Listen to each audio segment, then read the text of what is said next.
नमस्कार। आज के इस एक्सप्लेनर में हम भारत के भूगोल के उस अंडरग्राउंड ब्लूप्रिंट को डिकोड करने वाले हैं जो इस देश की पूरी औद्योगिक क्षमता को तय करता है। सच तो ये है कि जमीन के नीचे छिपी यही खनिज संपदा हमारे भारी इंफ्रास्ट्रक्चर से लेकर ऊर्जा सेक्टर तक सब कुछ चलाती है। तो चलिए बिना किसी देरी के सीधे गहराई में उतरते हैं और भारत के सभी प्रमुख खनिजों, उनके भंडार और उत्पादन क्षेत्रों को ऐसे समझते हैं कि वो हमेशा के लिए याद हो जाएं।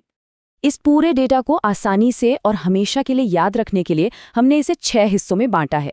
पहला, खनिज और उनके प्रकार। दूसरा, प्रमुख खनिज पेटियां। तीसरा, लौह और मैंगनीज। चौथा, तांबा और बॉक्साइट। पांचवा, ऊर्जा खनिज यानी कोयला। और छठा, अधात्विक खनिज यानी अभ्रक। सेक्शन 1, खनिज और उनके प्रकार। चलिए शुरुआत इस बहुत ही बेसिक सवाल से करते हैं कि आखिर हम पृथ्वी के गर्भ में खोज क्या रहे हैं।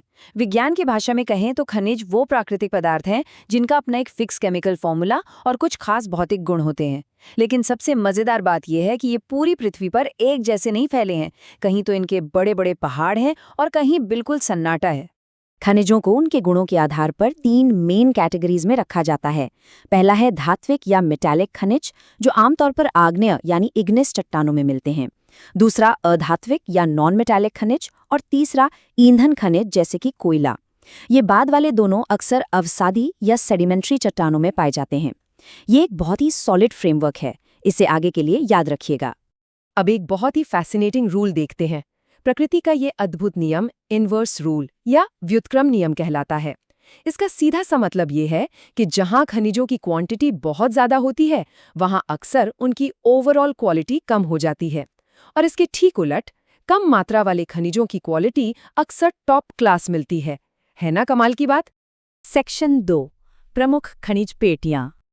अब जरा मैप पर देखते हैं कि ये सारा खजाना आखिर छिपा कहाँ है।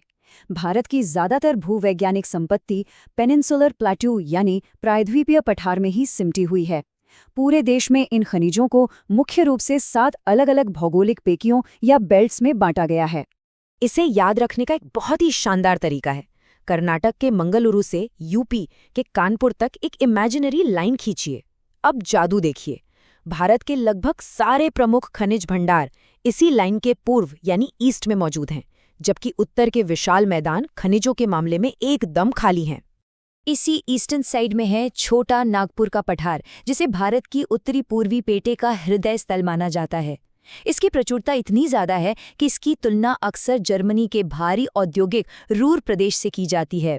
इसके एकदम उलट अगर हिमालय बेल्ट को देखें तो वहां खनिज भंडार बहुत ही कम और बिखरे हुए हैं। सेक्शन 3, लौह और मैंगनीज। चलिए अब आधुनिक इंफ्रास्ट्रक्चर की रीढ़ की हड्डी यानी लौह अयस्क या आयरन ओर की बात करते हैं। लोहे की मात्रा के आधार पर इसके 4 ग्रेड्स होते हैं। सबसे टॉप क्वालिटी है काला मैग्नेटाइट, जिसमें 72% से ज्यादा लोहा होता है। फिर आता है लाल रंग का हेमेटाइट, उसके बाद पीला लिमोनाइट और सबसे आखिर में सबसे कम क्वालिटी वाला भूरा सिडेराइट। अब यहाँ याद रखने वाली सबसे अहम ट्रिक आती है। खनिजों के मामले में भंडार यानी जमीन में सुरक्षित रिजर्व और उत्पादन यानी एक्टिव प्रोडक्शन, ये दोनों अक्सर अलग अलग राज्यों में होते हैं। जैसे आयरन ओर को ही लीजिए, इसके सबसे बड़े भंडार कर्नाटक की जमीन में सुरक्षित है, लेकिन आज की डेट में सबसे ज्यादा प्रोडक्शन ओडिशा कर रहा है। बिल्कुल यही सेम पैटर्न मैंगनीज पर भी फिट बैठता है। मैंगनीज, जो कच्चे लोहे को मजबूत स्टील बनाने के लिए बहुत जरूरी है, इसके सबसे बड़े भंडार उड़ीसा में छिपे हैं। लेकिन जब बात एक्टिव प्रोडक्शन की आती है तो मध्य प्रदेश नंबर 1 पर है। सेक्शन 4, तांबा और बॉक्साइट। अब बात करते हैं तांबे की, जो इलेक्ट्रिकल इंडस्ट्री की जान है। इलेक्ट्रिक मोटर्स हों या ट्रांसफॉर्मर्स, इसका कोई रिप्लेसमेंट नहीं है। भारत में तांबे के सबसे बड़े भंडार राजस्थान में हैं, लेकिन फिर से वही विरोधाभास। देश की भारी डिमांड को पूरा करने के लिए इसका सबसे ज्यादा उत्पादन मध्य प्रदेश में हो रहा है। तांबे के बाद एल्यूमिनियम का नंबर आता है, जिसका सीधा कनेक्शन बॉक्साइट से है। बॉक्साइट की माइनिंग ने ही दशकों तक भारत में बड़े बड़े एल्यूमिनियम कॉर्पोरेशंस को खड़ा किया है। 1938 में इंडाल्को से शुरुआत हुई और फिर हिंडाल्को, बैल्को से होते हुए 1981 में नैल्को तक इसका बहुत बड़ा इम्पैक्ट रहा है। लेकिन रुकिए, बॉक्साइट के डेटा में एक बहुत बड़ा अपवाद है। यहाँ भंडार और उत्पादन में कोई कंफ्यूजन नहीं है। ओडिशा राज्य बॉक्साइट का बेताज बादशाह है। चाहे जमीन में दबे रिजर्व्स हों या फैक्ट्रियों के लिए प्रोडक्शन, दोनों ही मामलों में ओडिशा पूरी तरह से हावी है। सेक्शन 5 ऊर्जा खनिज यानी कोयला। अब समझते हैं कि इन भारी भरकम उद्योगों को पावर कहाँ से मिलती है। कोयले के बनने की 4 जियोलॉजिकल स्टेजेस होती हैं। सबसे बेस्ट क्वालिटी है एंथ्रासाइट, फिर बिटुमिनस, उसके बाद लिग्नाइट और सबसे शुरुआती स्टेज है पीट। भारत के पास जो खजाना है उसका एक बहुत बड़ा हिस्सा धुआं देने वाले बिटुमिनस कोयले का है, जो हमारे पावर प्लांट्स में सबसे ज्यादा यूज होता है। भारत में कोयले का डिस्ट्रीब्यूशन बहुत ही क्लियर है। लगभग 97 से 98% कोयला गोंडवाना क्रम की चट्टानों में है। ये करीब 20 करोड़ साल पुरानी नदी घाटियों में जमा हुआ था। वहीं बिल्कुल नया टॉर्शरी काल का कोयला मेनली देश के बाहरी और पहाड़ी हिस्सों में मिलता है। कोयले के प्रोडक्शन और रिजर्व के बीच भी वही पुराना अंतर देखने को मिलता है। कोयले के सबसे बड़े भंडार भले ही ओडिशा में सुरक्षित हों, लेकिन फिलहाल सबसे ज्यादा वॉल्यूम में कोयला निकालने का काम छत्तीसगढ़ में चल रहा है। सेक्शन 6 अधात्विक खनिज यानी अभ्रक। फाइनली बात करते हैं एक ऐसे नॉन मेटालिक खनिज की जिसमें भारत का पूरी दुनिया में दबदबा रहा है। ये है अभ्रक या माइका।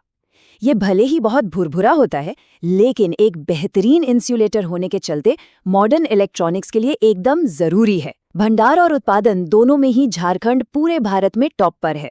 वहाँ शानदार क्वालिटी का माइका एक बहुत लंबी चौड़ी पेटी में मिलता है। तो अब सोचने वाली बात यह है कि जैसे जैसे दुनिया तेजी से रिन्यूएबल एनर्जी की तरफ बढ़ रही है, इन चुनिंदा खनिज पेटियों पर हमारी ये भारी ऐतिहासिक निर्भरता भविष्य की अर्थव्यवस्था को किस तरह मोड़ेगी? क्या हमारी भूवैज्ञानिक नियति ही हमारे फ्यूचर के इकोनॉमिक शिफ्ट्स को तय करेगी? ये सच में एक बहुत ही दिलचस्प सवाल है। इस एक्सप्लेनर में हमारे साथ जुड़ने के लिए बहुत बहुत धन्यवाद।